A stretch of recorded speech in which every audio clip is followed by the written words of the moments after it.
Hello everyone, P Sports Cards, welcome to the channel, and in today's video, I've got for y'all sports card investing / selling for dummies.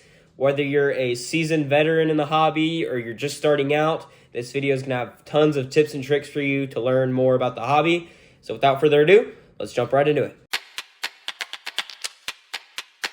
Alrighty guys, so just a quick background about me. I've been starting to set up at shows for around 2 years now. And I'm just going to be going through with y'all some of the things that worked at shows, some of the investing tips that I had whenever buying and selling sports cards, and all of that good stuff. So without further ado, starting us off, the first one that got me early on was ripping packs, which sounds pretty obvious, but to the newer collectors, this is not the best way to go about it. It's good for fun and that, but in terms of investing, at that point, you're not going to get much return on value because that's how Topps and Panini, these companies, make their money, is by selling you product with a low floor and high ceiling. So something to chase, but most of the time you're not going to get much out of it. Shut up and take my money. In fact, around about 90% losses have been expected from my boxes that I've opened in the past.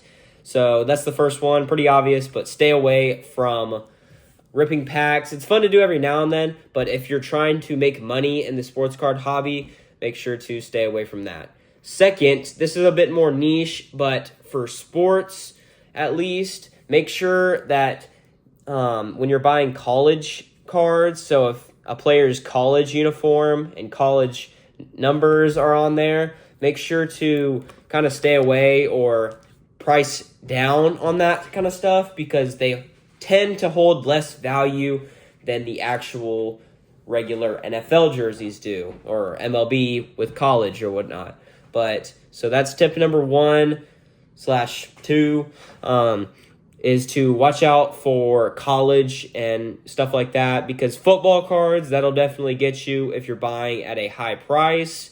And also for an add-on to this one is most of the college stuff in terms of like jerseys and stuff like that aren't game used, as well as most NFL products as well aren't game used. So they tend to hold less value in terms of the game used patches, which are game used by a player, where the other patches are just say that it's been worn by the player. So it could be from anywhere, from a training event or whatnot. Next up is PSA cards. So PSA, I tend to buy at a good price most of the time if I can. That's where you can make a lot of money with flipping cards, whether they're in the off season or whatnot. But I tend to make a lot of money in one big sale every show or every few shows on selling a big graded card or a big autograph, something like that. So make sure to try to buy your graded cards at about 70 to 80%. You can go a little higher for graded cards because the gap when you're making money is a lot bigger in terms of the profit that you make from the card. Next up, going off of that college standpoint, prospecting. Prospecting is a very risky game. I've tried it once or twice, and most of the time, it's not going to pan out for that player. So, for example, like Johnny Manziel, not to bash on him or anything, but he was supposed to be the next big thing in the NFL coming out of college, and he just never performed up to the expectations. Similar to Arch Manning now, which I am a Texas fan, but Arch Manning has not been playing up to the standards. He's still got time left, but to the expectations the hobby wants him at, he's around here. And the values just tend to drop down and down as they enter into their NFL career, if they even have an NFL career in the first place. So that's another big thing. If you're trying to play the safe game and try to make money steadily, I'd say that staying away from prospecting. It's not necessarily a losing game at all, but in my experience, it's never been something that I can consistently judge. And so next up is I like buying Hall of Famers and like really superstars from the older eras or whatever, because it brings back a lot of nostalgia for older collectors that used to collect those cards back in the day. But do pay attention to what set it's in. Pay attention to what set it's in, and because nowadays newer, older players tend to hold less value than if it were their actual card back from their playing days. So just for example, if I had a Reggie Jackson base card from whatever the new set is out right now, 2025 Donruss, for example, and I had a card from 1980, his rookie year, the difference in value would be a lot higher from the older card because it's from his playing days, and the newer one is just a reprint, kind of. Not really a reprint, but a newer updated image where he's not playing at that time.